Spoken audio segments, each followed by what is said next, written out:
In this video, we are going to learn how to use function notation, how to find the equations of functions, how to evaluate functions, and how to solve functions. And so let's first start with function notation.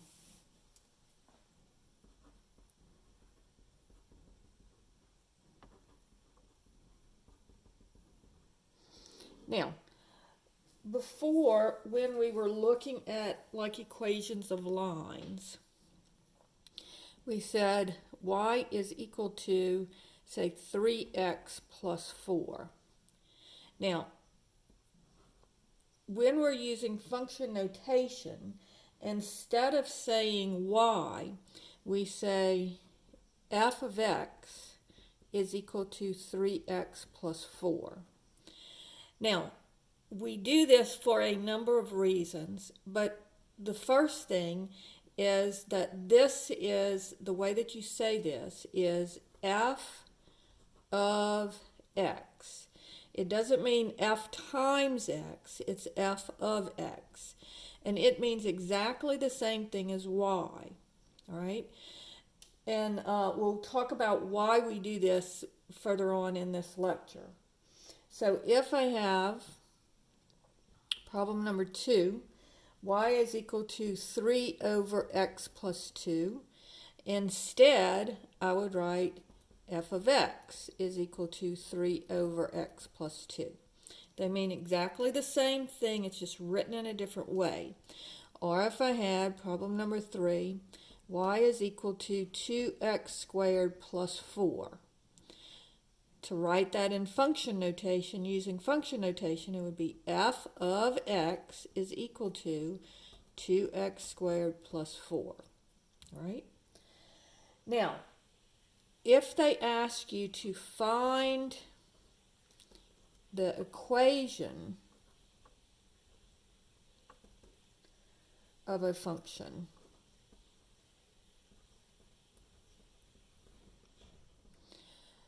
sometimes it's not written with y by itself already. So on these, you have to solve for y. So if I have 7x plus 3y is equal to 2y minus 2. Now what I want to do here is I want to solve for y. So I'm going to subtract the 2y from both sides to get my y's together.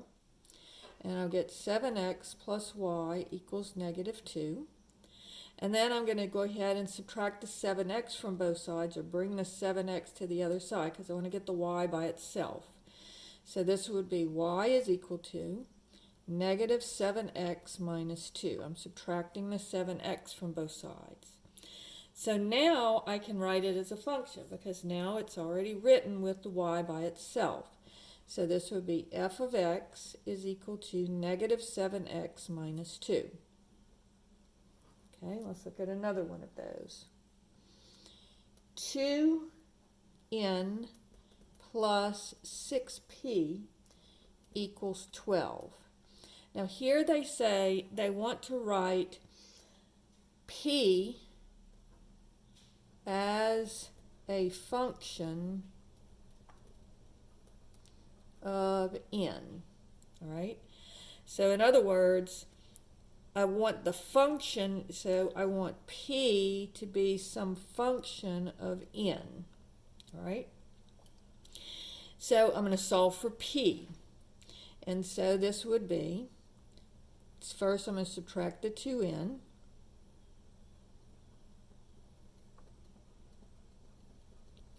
And divide both sides of the equation by 6.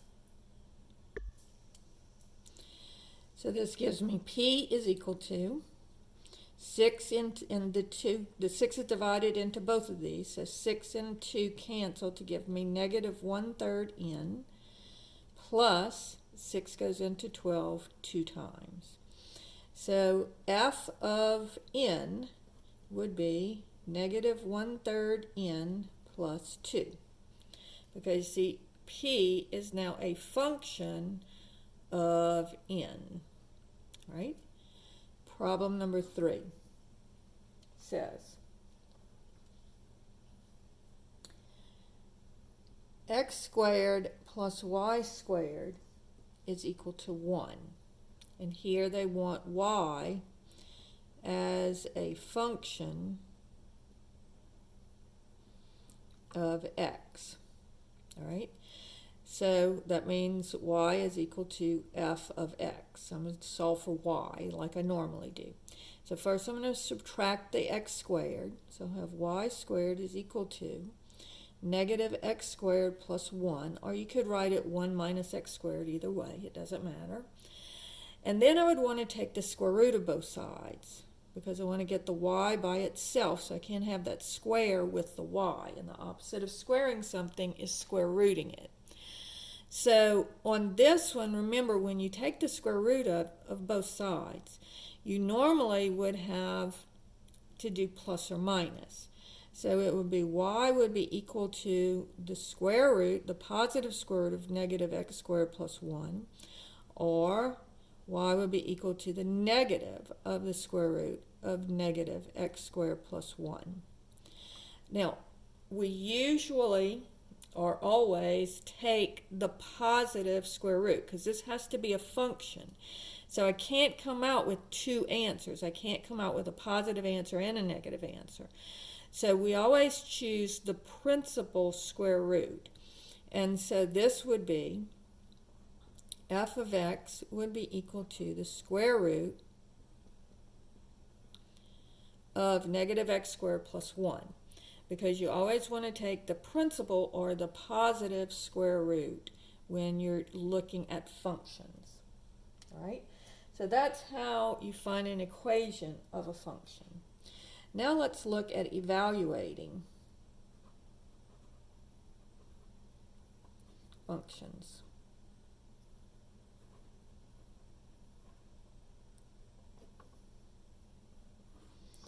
So let's say that I have f of x is equal to 3x squared minus 2. And let's say I want to find out what is f of 2. All right? So this is what we did before when we plugged in. Remember back in a long time ago when we were doing graphs of lines and things. We said, okay, what happens to y when x is equal to 2? Well, this is saying the same thing. And this is one of the reasons that we use function notation, because now we don't have to do a little table of our numbers. We just have the values right here in the function. So if I let x equal 2, I would have 3 times 2 squared minus 2.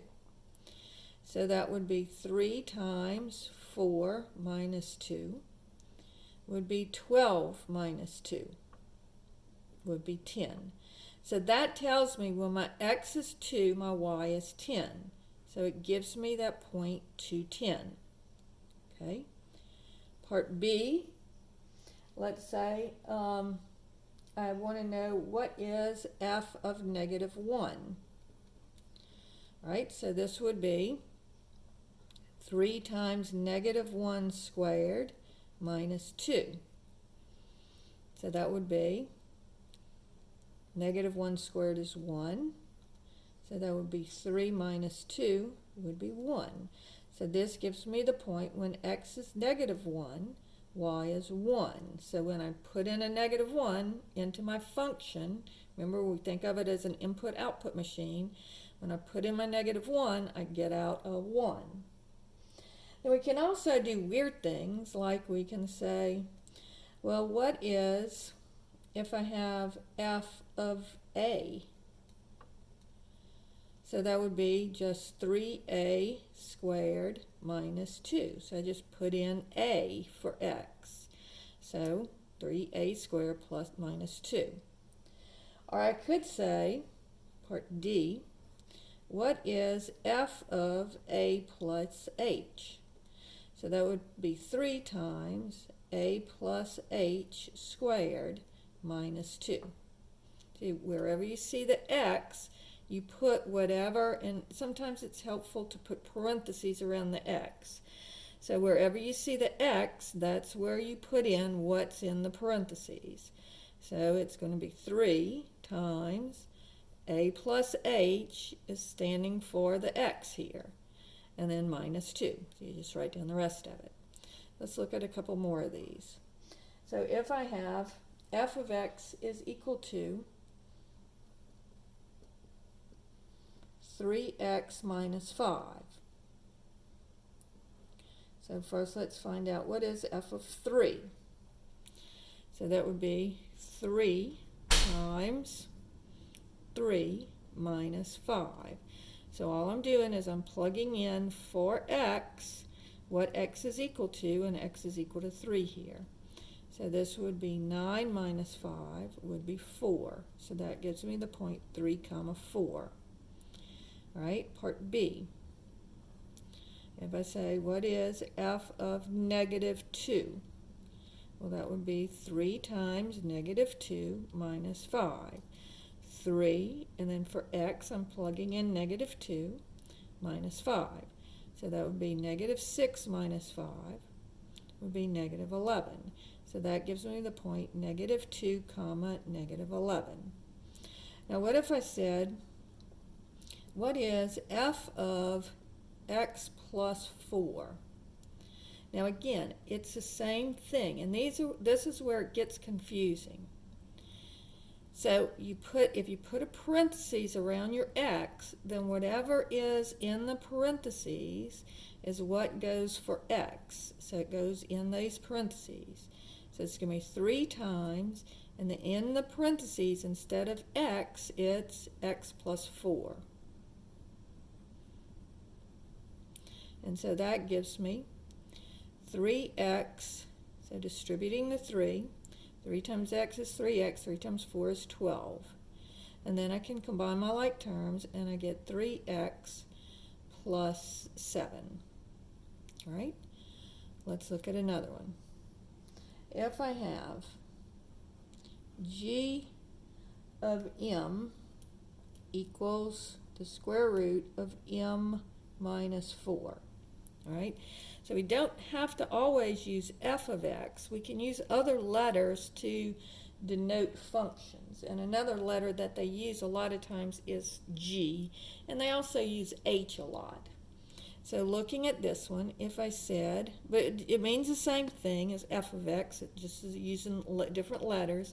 And in this case, we have m as our independent variable, and then g of n as our dependent variable. And so if I said, what is g of 5? So that would be the square root of 5 minus 4 would be the square root of 1, which is 1. Okay? If I said part B, what is g of a? Well, that would just be the square root, and all I'm going to do is I'm going to plug in for m. Instead of using m, I'm going to use the letter a minus 4. And then part C, what if I said, what is g of, let's do a plus 2. So that would be the square root of, and here I would, in for m, I would plug in a plus 2. So it would be a plus 2 minus 4. And then I can drop my parentheses and combine my like terms. So that would be a minus 2. Now, if we look at a graph of a function, so if I have, and it's the same thing as we had before, but let's say that I have the graph of this function looks like this. And I'm going to go ahead and make my little grid lines so that we can see what our x and y values are.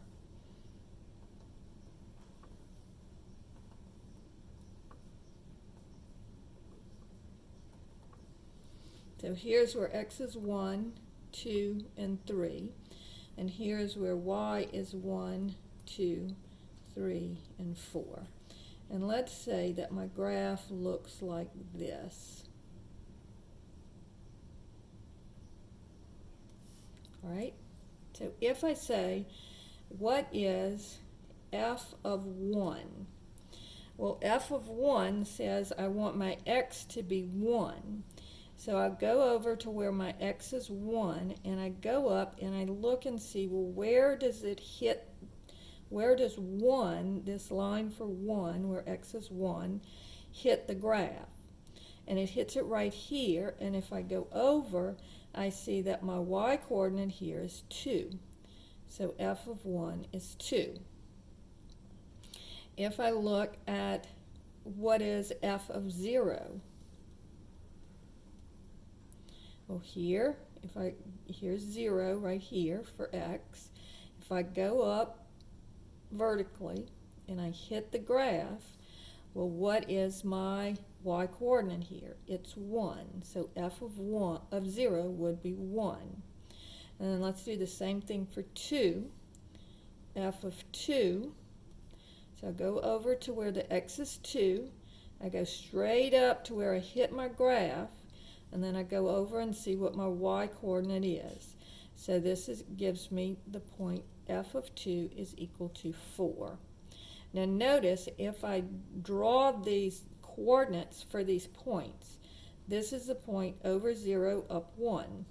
Here's my x, here's my y. Here's my x, here's my y. This is the point over 1 up 2. So here's my x, here's my y. Here's my x, here's my y. This is the point here is over 1, 2, up 1, 2, 3, 4. So this is my x, this is my y. Here's my x, here's my y. So remember, f of x is the same as y. And it's the same thing that we did when we did the little t-charts. And we said, when x is 1, y is 2. When x is 0, y is 1. When x is 2, y is 4. So this and this are equivalent. This is just using the function notation. Right? Now, let's talk about solving functions.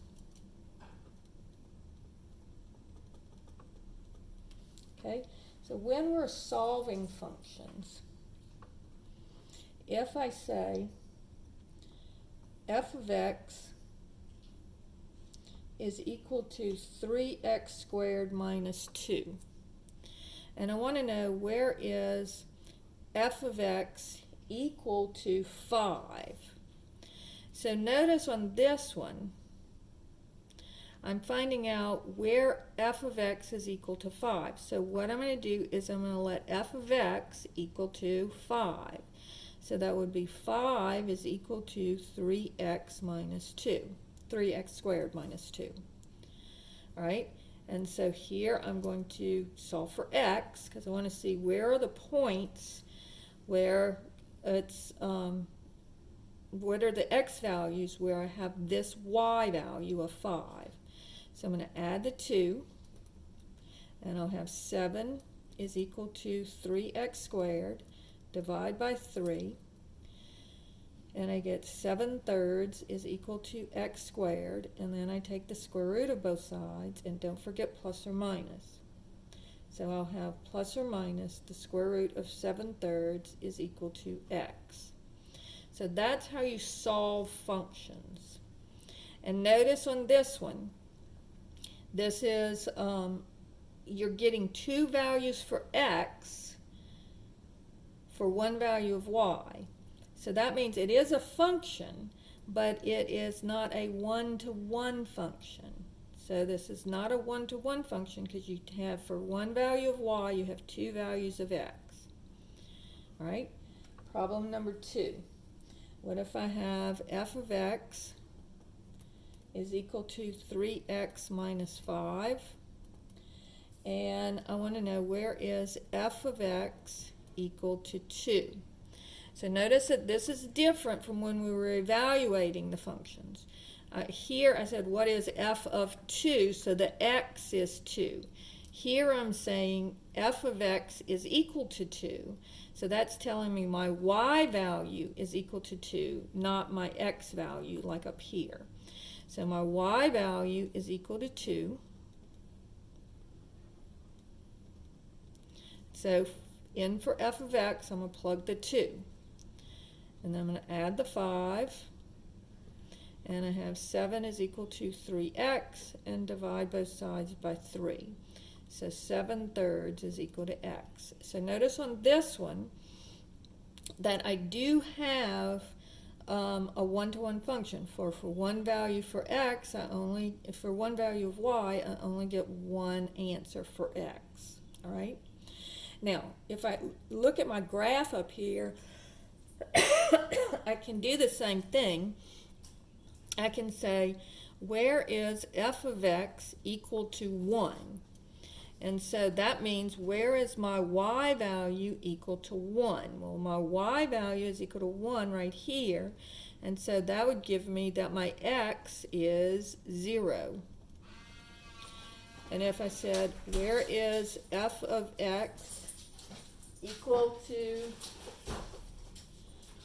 4, I would go and find where my y value is 4, come across, hit my graph, and then come down, and my x is equal to 2.